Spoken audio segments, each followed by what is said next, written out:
And today I'm honored here to introduce my very recent work about a single cell model for a universal gene expression atlas. So since single cell RNA sequencing technology emerged in 2009, it has been attracted a lot of attention and rapidly developing. So the data we have is a matrix like this one. So the shape is cell by gene. So this technology can measure the gene expression for each single cell. So our samples are cells and our features are genes. So single cell RNA sequencing technologies have advanced our understanding of biology. So when we use this technology to study the tissues, people find that cells exhibit high heterogeneities in some tissue samples. For example, in this glioma tumor samples, people find that there are a lot of tumor cell states in tumors. For example, OPC-like cell states, MPC-like, AC-like, or MAS-like. So nowadays, as this technology developed, as this technology has been matured and more data has been accumulated, and the scale has up to tens of millions of cells, and it across various human tissues, organs, and even for different species. And people also build some platforms to organize this data and make it easier for people to access this data, like human cell atlas or the cell by gene net. And so a natural question is, how can we use of this data? And what can we learn from this data? For example, the questions include, can we find, because now we have so large amount of data, can we find more tumor cell states from these large scales of data? And can we leverage the information from this large amount of single cell data to other transcriptomics technologies like spatial transcriptomics technologies? So this is the questions we want to answer. So there are several questions about in this process that how we can use this data to answer these questions.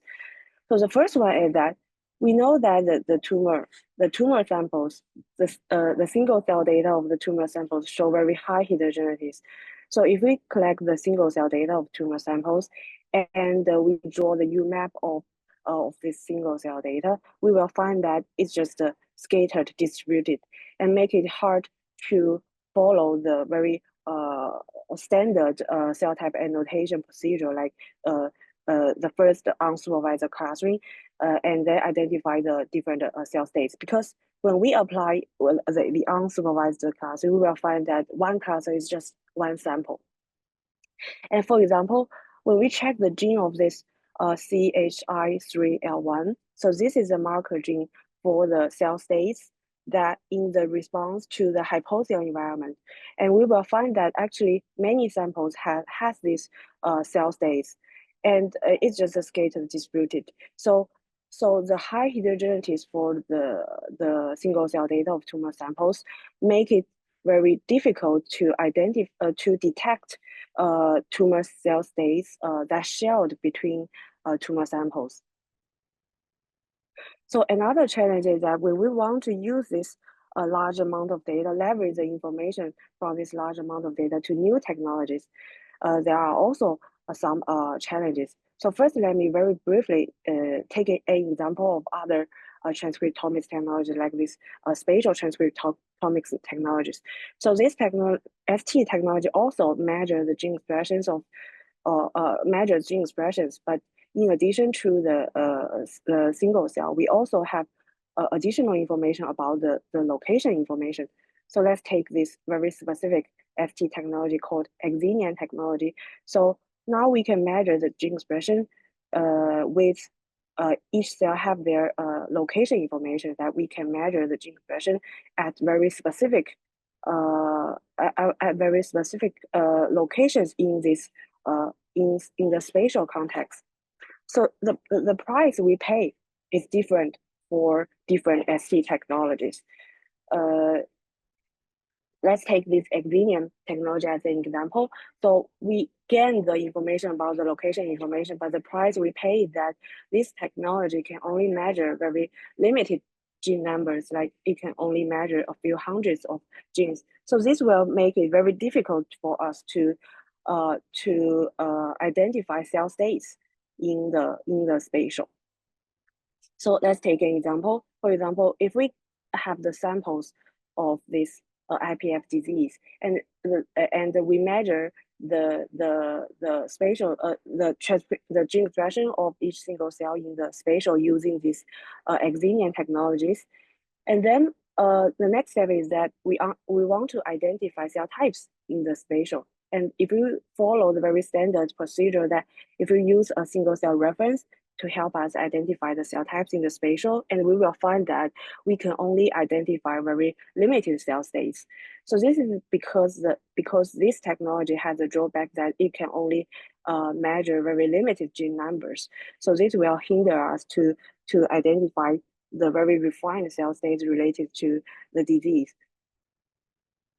So a nature thinking that now we have so many single cell data, and of course there are a lot of IPF single cell data in this large amount of data sets. How can we leverage the information from this large amount of data to help the new study, to help us to identify very refined cell states in the spatial? So this is a very natural questions. So this is our aim. We want to build a model that can be unsupervised the trend on this large amount of single cell data to learn the biological patterns or information from this data and further leverage its information to the new studies or the new data. So an ideal single cell model should satisfy the following several conditions according to the previous mentioned questions. So the first one is that this model should reconstruct a universal gene expression profiles, minimizing batch effects while preserving biological variability. This is because only in this way we can easily identify the tumor cell states that shared by tumor samples, and also the reconstruction of the gene expression profiles will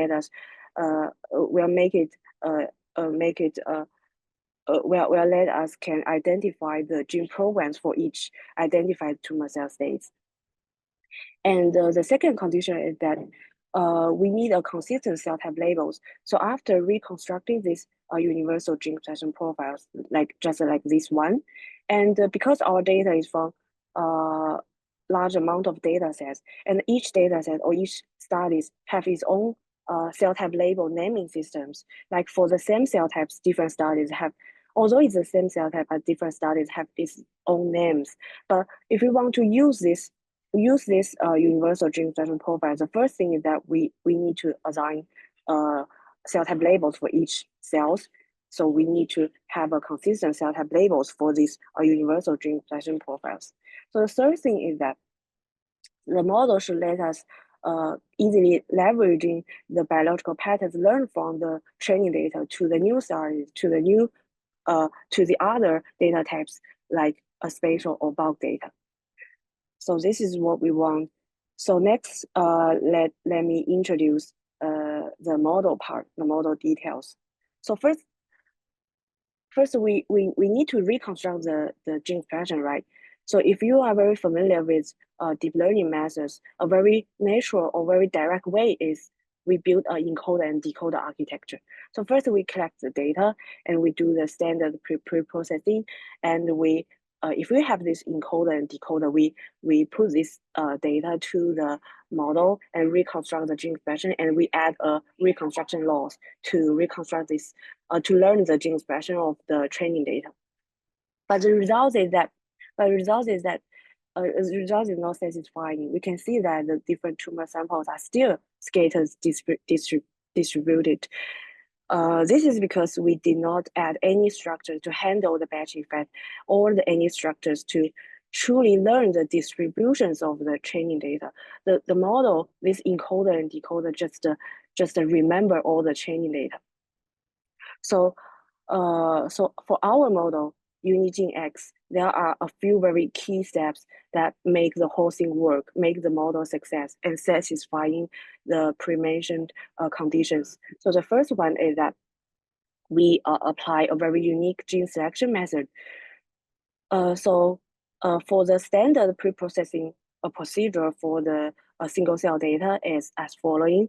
So first we normalize total, and then we log transform the data, and we select a common highly levels for all the data set.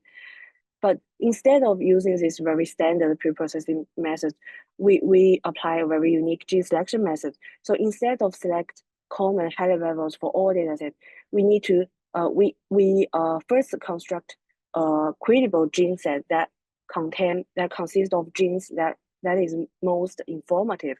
So first, we will select highly levels for each data set, and then we build this credible gene set that contain genes which are identified as the high level genes in the most data set.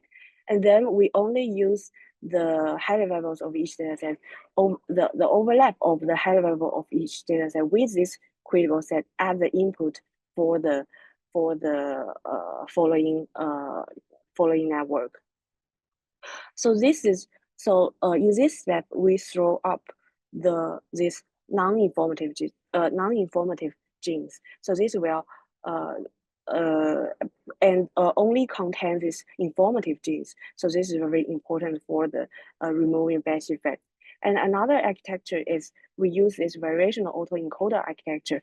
We will add a prior for the latent space to make the latent space more compact and continuous. So let me show you a few examples of how these two steps works. And these two steps, both of them are very critical for the success of the model.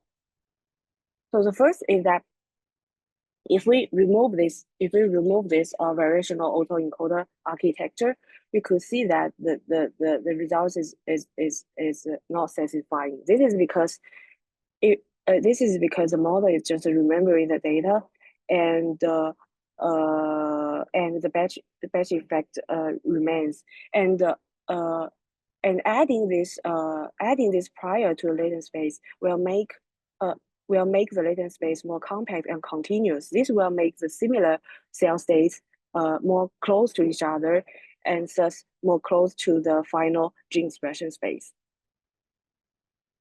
And another one is that if we remove this gene selection step and we keep this variational autoencoder architecture, the samples are still very scattered. So this is because, as I just mentioned, that these non-informative genes still in the data, and the model is so strong that it will also remember these non-informative genes, and this is maybe the cause for the batch effect between tumor samples. So only we add these two steps together, and then our model can work. As you can see, the results here, that the similar cell states are integrated together. So this make it possible to identify the tumor cell states shared by different tumor samples, and identify more refined tumor cell states. So the last step in the training procedure is that we need to harmonize the cell type labels between different data sets. So after we reconstruct this universal gene expression profiles, it's from different data sets. It has different naming systems and different resolutions. As an example here, so for this, for one kind of interneuron called PVERB, some studies just labeled as PV, and some other studies labeled as PVERB, and some others have very coarse labels, just labeled as neuron cells. So we need so to use this universal gene expression atlas, we need to harmonize these cell type labels. So we apply a majority vote method. So because now we have a universal gene expressions, and we can follow very standard cell type label procedure. So first we do the unsupervised clustering, and then we will calculate the percentage of different cell type labels from different studies, and we can easily just choose the first one or the second one. So this is the majority vote. So the advantages of this method is that we don't need every cell have its accurate cell type labels or any labels, because we can annotate each cell's cell type label by referencing other data sets. And also we can have more detailed labels by referencing the most refined annotations from other data sets. So to summarize, our model have two parts. The first is the training stage. The training stage, we collect the data sets and we apply the gene selection, and we optimize the parameters in this variation autoencoder architecture. And finally, after building the universal gene expression atlas, we harmonize the cell type labels. So this is the training stage. And in the inference stage, when the new data introduced, we can use our model and use this universal gene expression atlas to do many downstream analysis, such as cell type annotation, such as apply this model to other data types like spatial or bulk data. So next, I will show you some downstream examples about the results of our model. So come back to the beginning questions. So the question is that now we have a large amount of data. Can we, when we study the tumor, can we identify, can we detect more refined tumor cell states? And can we leverage the biological patterns or information learned from this large amount of data to other data types like spatial data, and help us to detect disease-relevant cell niche or cell states? So I will give you some preliminary results of our findings. So the first one is we use our model to glioma studies. So we collect multiple glioma studies. It covers over 100 disease samples and over 1.7 million cells. So this is the results after this is the results of the universal gene expression atlas reconstructed by UniGeneX, and this is the labels after cell type label harmonization. So so now we have so many tumor samples. We can identify more refined tumor cell states. Here shows the tumor cell states we identified by our this universal gene atlas. So you can see that the number of tumor substates is far more exceed the number of tumor states identified by initial glioma studies. And because we also reconstructed genes, now we can easily summarize the gene programs for each identified tumor states. For example, some tumor states exhibit very high astral markers, and some others show gene programs related to anti-inflammatory, or some others show the gene programs related to hypoxia. So another preliminary studies is about IPF. So to study the IPF data, first we collect a large amount of training data about long single cell data and build this universal gene expression atlas. And you can see that because the large amount of data size, because of the size of the data is very large, now we can identify very refined, very comprehensive epithelial subtypes of the lung. And now, after the training and the building of this universal gene expression atlas, now we also have the other data types like this spatial data. We collected, this is the published data. We collected 16 samples, and in which we have 5 control samples and 11 IPF samples.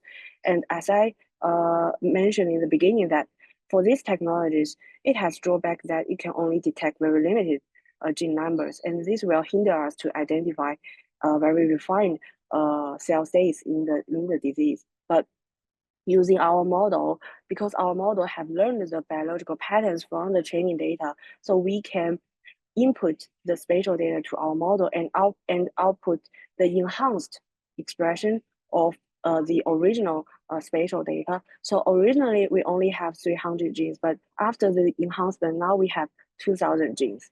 And also we enhance the biological patterns to the spatial data by leveraging the information learned from the training data. So now with this very comprehensive epithelial, long epithelial single cell reference, and also the enhanced spatial transcriptomics data, now we can identify very refined epithelial cell states. You can see that original data set is very sparse, and this is why it can only detect very limited cell states. But now after the enhancement, we can identify more gene programs in this data set and identify more cell states in the epithelial for the epithelial cells of the lung. So the next question is, now we have so many epithelial subtypes of this IPF. Whether these subtypes is relevant to disease, to clinical features. For example, so our samples are in two groups. Some are IPF samples, they are more affected. Some are control samples, they are unaffected or less affected. We want to see that whether the cell state we identify is relevant to these clinical outcomes. So we do the PCA analysis. So first we cropped a lot of areas from the samples. So here one dot is one areas, like we have a few tens of areas. And for each area, we can calculate the proportions of different cell states. So for example, if we use the raw data, maybe the vector is like this one, the dimension is only like 10. But now we have refined cell states, the dimension is more, is higher.